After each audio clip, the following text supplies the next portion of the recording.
Football खेल के लिए जाते समय कार्ली जोन्स, उसके ट्रबल्ड भाई निक, उसके बॉयफ्रेंड वेड फेल्टन और उसके दोस्त डाल्टन चैपमैन, पेज एडवर्ड्स और ब्लेक जॉनसन ने एक जंगली इलाके में रात के लिए कैंप लगाया। तभी वहां एक पिकअप ट्रक में एक अजनबी आता है और निक द्वारा उसकी एक हेडलाइट तोड़ने के बाद वो वहां से चला जाता है।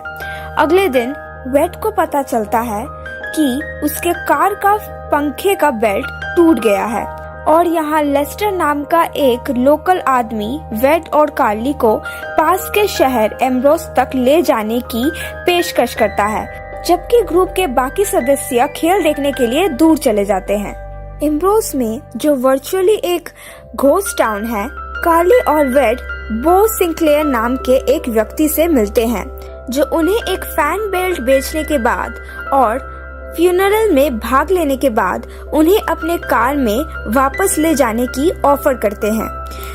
ऑफर करते समय वो ट्रूडीज हाउस ऑफ वैक्स पर जाते हैं, जो एक वैक्स म्यूजियम जैसा टूरिस्ट ट्रैप है, जो बस खुद में ही नहीं बल्कि मौजूद हर चीज वैक्स से बनी हुई है और शहर की केंद्रीय विशेषता भी है। वो अंततः फैन बेल्ट पाने के लिए बो का उसके घर तक पीछा करते हैं और कार्ली अपने ट्रक में इंतजार करता है, जबकि वेड बाथरूम को यूज करने के लिए अंदर जाता है। वेड पर बो के जुड़वा भाई विंसेंट द्वारा हमला किया जाता है और उसे बेहोश कर दिया जाता है, जो अपने चेहरे के उस डिसफिगरमेंट को छिपाने के लिए एक वैक्स का मास्क पहनता है, जहां वो एक बार जुड़े हुए थे। जब कार्ली को पता चलता है कि बो के ट्रक के हेडलाइट टूटी हुई है और उसे पता चलता है कि वो वही है जो कैंप साइट पर आया था, तो वो वहां से भाग जाती है। वो उसका पीछा करता है, जो उसे पकड़ लेता है और उसे गैस स्टेशन के बेसमेंट में ले जाता है।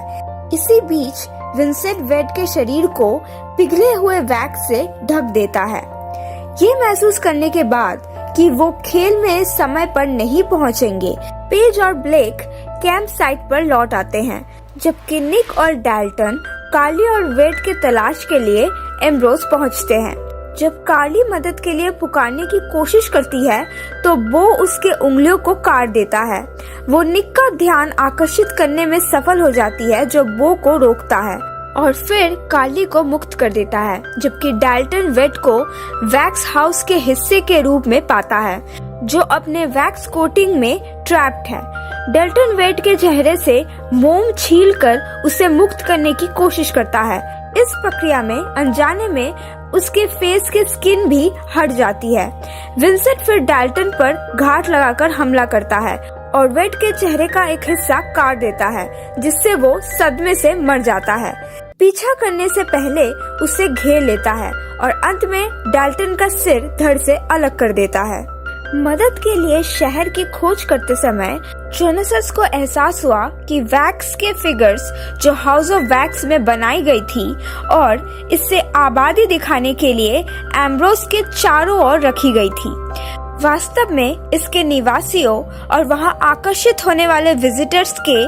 वैक्स से लिपटी हुई लाशें हैं। विंसेंट एक्चुअली में अपने बो के और उसके माँ के हाउस ऑफ वैक्स के निर्माता और नेमसेक ट्रूडी सिंक्लेयर के मृत्यु के बाद वैक्स के फिगर के काम को जारी रखने का प्रयास कर रहे थे, लेकिन बो ने अपने विक्टिम से अधिक रियलिस्टिक फिगर बनाने के लिए विंसेंट के साथ मैनिपुलेटिंग करना शुरू कर दिया।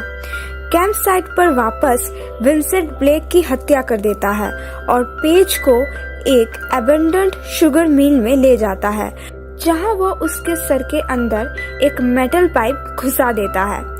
और वो मर जाती है। विंसेंट बाद में हाउस ऑफ वैक्स के बेसमेंट में जोनासस से सामना होता है, जिसके दौरान निक अनजाने में नीचे वर्कशॉप में बहुत ज्यादा आग लगा देता है, जिससे पूरी इमारत में बहुत भयंकर तरीके से आग लग जाती है। ऊपर से बो द्वारा रोके जाने पर निक उससे लड़ता है, लेकिन कार्ली द्वारा उसे बचाने से पहले पैर में चाकू मार दिया जाता है, जो बेसबॉल के बैट से बो को पीट कर मार डालता है। अपने भाई की हत्या से क्रोधित होकर विंसेंट कार्ली का पीछा करते हुए ऊपरी मंजिल तक जाता है, जहां वो उसे बो के मैनिपुलेशन के बारे में समझाने की कोशिश करती है, लेकिन निक के मदद से वो उसके पीठ में छुरा घोंपने में सक्षम हो जाती है और मरा हुआ विंसेंट फर्श से गिर जाता है और बो की लाश के ऊपर गिर जाता है, जबकि हाउस ऑफ वैक्स के जमीन पर पिघलने से पहले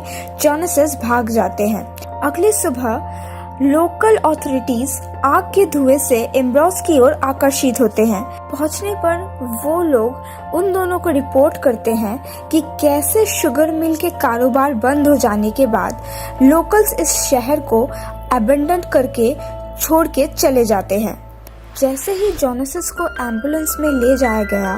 लोकल अथॉरिटीज में से एक को बताया जाता है कि सिंक्लेयर परिवार में सिर्फ 2 बेटे नहीं थे बल्कि 3 थे। यहाँ वो भाई बहन एम्बुलेंस से जाने के समय लेस्टर को देखते हैं, जिसे तीसरा बेटा माना जाता है, और वो मुस्कुराते हुए भाई बहनों को अलविदा कहता है।